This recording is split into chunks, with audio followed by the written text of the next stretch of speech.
Hello everyone, this is Jafar tech Kannada. ಸತ್ಯ ಮಾಹಿತಿಗಾಗಿ ಸ್ನೇಹಿತರೆ ನಮ್ಮ ಚಾನಲ್ಗೆ ಸ್ವಾಗತ. ಸ್ನೇಹಿತರೆ, ಇವತ್ತು ನಾವು ಫೇಸ್ಬುಕ್ನಲ್ಲಿ ನಮ್ಮ ಒಂದು ಡೇಟ್ ಆಫ್ ಬರ್ತ್ನ ಯಾವ ರೀತಿ ನಾವು ಬದಲಾವಣೆ ಮಾಡ್ಕೋಬಹುದು ಅಂತ ಚರ್ಚೆ ಮಾಡೋಣ. ಫೇಸ್ಬುಕ್ ಆ್ಯಪ್ನಲ್ಲಿ ನಾವು ಬದಲಾವಣೆ ಮಾಡ್ಕೋಬಹುದು, ಆಪ್ಷನ್ ಇದೆ ಸ್ನೇಹಿತರೆ. ಯಾವ ರೀತಿ ಅಂತ ಸಂಪೂರ್ಣವಾಗಿ ನಾನು ಇವತ್ತು ಹೇಳ್ತೀನಿ.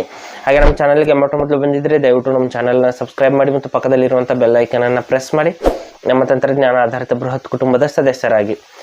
ಸ್ನೇಹಿತರೆ, ಮೊದಲು ಫೇಸ್ಬುಕ್ ಆ್ಯಪ್ನ ಓಪನ್ ಮಾಡ್ಕೊಳ್ಳೋಣ. ಯಾವ ರೀತಿ ಪ್ರೊಸೆಸ್ ಇದೆ ಅಂತ ನಾನು ಸಂಪೂರ್ಣವಾಗಿ ಹೇಳ್ತಾ ಇದ್ದೀನಿ. ಇಲ್ಲಿ ಫೇಸ್ಬುಕ್ ಆ್ಯಪ್ನ ಓಪನ್ ಮಾಡಿದ ನಂತರದಲ್ಲಿ ಇಲ್ಲಿ ಮೇಲ್ಗಡೆ 3 ಲೈನ್ಸ್ ಇರುತ್ತೆ, 3 ಗೆರೆಗಳು. ಅಲ್ಲಿ ನಾವು ಕ್ಲಿಕ್ ಮಾಡ್ಕೋಬೇಕು. ಮಾಡಿದ ನಂತರದಲ್ಲಿ ಇಲ್ಲಿ ಕೆಳಗಡೆಗೆ ಸೆಟ್ಟಿಂಗ್ಸ್ ಆ್ಯಂಡ್ ಪ್ರೈವಸಿ ಅಂತ ಒಂದು ಆಪ್ಷನ್ ಇರುತ್ತೆ. ಇಲ್ಲಿ ನೋಡಿ, ಸೆಟ್ಟಿಂಗ್ಸ್ ಆ್ಯಂಡ್ ಪ್ರೈವಸಿ ಮೇಲೆ ನಾವು ಕ್ಲಿಕ್ ಮಾಡ್ಕೋಬೇಕು. ಮಾಡಿದ ನಂತರದಲ್ಲಿ ಮತ್ತೆ ಇಲ್ಲಿ ಸೆಟ್ಟಿಂಗ್ಸ್ ಅಂತ ಕ್ಲಿಕ್ ಮಾಡ್ಕೋಬೇಕು. ಸೆಟ್ಟಿಂಗ್ಸ್ ಅಂತ ಕ್ಲಿಕ್ ಮಾಡಿದ ನಂತರದಲ್ಲಿ ಇಲ್ಲಿ ಮೆಟಾ ಸೆಂಟರ್ ಅಂತ ಮೆಟಾ ಅಕೌಂಟ್ ಸೆಂಟರ್ ಅಂತ ಇದೆ. ಇಲ್ಲಿ C more in account centre ಅಂತ ಆಪ್ಷನ್ ಇದೆ, ಅದರ ಮೇಲೆ ನಾವು ಕ್ಲಿಕ್ ಮಾಡ್ಕೋಬೇಕು. ಮಾಡಿದ ನಂತರದಲ್ಲಿ ಇಲ್ಲಿ ಪರ್ಸನಲ್ ಡೀಟೇಲ್ಸ್ ಅಂತ ಒಂದು ಕೆಳಗಡೆಗೆ ಆಪ್ಷನ್ ಬರುತ್ತೆ.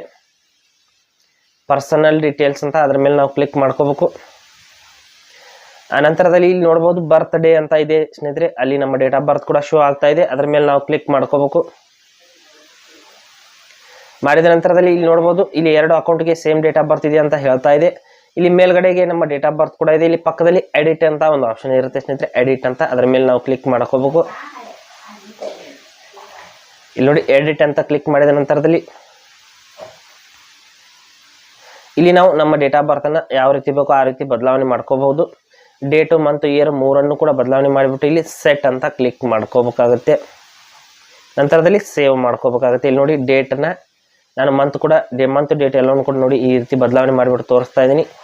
ಯಾವುದೇ ಒಂದು ಸಂಪೂರ್ಣವಾಗಿ ಬದಲಾವಣೆ ಮಾಡಿಬಿಟ್ಟು ಸೆಟ್ ಅಂತ ಕ್ಲಿಕ್ ಮಾಡಿ ನಂತರದಲ್ಲಿ ಸೇವ್ ಅಂತ ನೀವು ಕ್ಲಿಕ್ ಮಾಡಿದ ತಕ್ಷಣದಲ್ಲಿ ಸೇವ್ ಆಗುತ್ತೆ ಸ್ನೇಹಿತರೆ. ಇಲ್ಲಿ ಕನ್ಫರ್ಮ್ ಮಾಡಬೇಕು. ಯಾವುದೇ ರೀತಿಯಲ್ಲಿ ಪಾಸ್ವರ್ಡ್ ಕೂಡ ಇಲ್ಲಿ ಬೇಕಾಗಿಲ್ಲ, ನಮ್ಮ ಅಕೌಂಟ್ ಲಾಗಿನ್ ಇದ್ದರೆ ಸಾಕು. ನೋಡಿ, ಈ ರೀತಿ ಕನ್ಫರ್ಮ್ ಅಂತ ಕ್ಲಿಕ್ ಮಾಡಿದ ತಕ್ಷಣದಲ್ಲಿ ನಮ್ಮ ಡೇಟ್ ಆಫ್ ಬರ್ತ್ ಅನ್ನೋದು ಅಪ್ಡೇಟ್ ಆಗುತ್ತೆ. ಇಲ್ಲಿ ನೋಡಿ, ಅಪ್ಡೇಟ್ ಆಗಿದೆ. ಈ ರೀತಿ ನಾವು ನಮ್ಮ ಫೇಸ್ಬುಕ್ ಅಕೌಂಟ್ನಲ್ಲಿ ಡೇಟ್ ಆಫ್ ಬರ್ತ್ನ ಈಸಿಯಾಗಿ ಚೇಂಜ್ ಮಾಡ್ಕೋಬಹುದು. ಹಾಗೆ ಸ್ನೇಹಿತರೆ, ಕೊಟ್ಟರು ಮಾಹಿತಿ ಸಂಪೂರ್ಣ ಮತ್ತು ನಿರೂಪಣೆ ಮಾಡಿದ ಶೈಲಿ ಉತ್ತಮ ಅಂತ ಅನಿಸಿದರೆ ವಿಡಿಯೋನ ಲೈಕ್ ಮಾಡಿ ಮತ್ತು ನಿಮ್ಮ ಸ್ನೇಹಿತರಿಗೂ ಕೂಡ ಶೇರ್ ಮಾಡಿ. ಹಾಗೆ ಇದ್ರ ಬಗ್ಗೆ ಸಮಸ್ಯೆಗಳು ಡೌಟ್ಗಳಿದ್ರೆ ಕಮೆಂಟಲ್ಲಿ ಅವಶ್ಯವಾಗಿ ತಿಳಿಸಿ. ಮುಂದಿನ ವಿಡಿಯೋದಲ್ಲಿ ಮತ್ತೊಂದು ಹೊಸ ವಿಷಯದೊಂದಿಗೆ ಇದೇ ಇರ್ತೀನಿ. ಮುಂದೆ ಬರ್ತೀವಿ. ಎಲ್ಲಿವರೆಗೂ ಟೇಕ್ ಕೇರ್.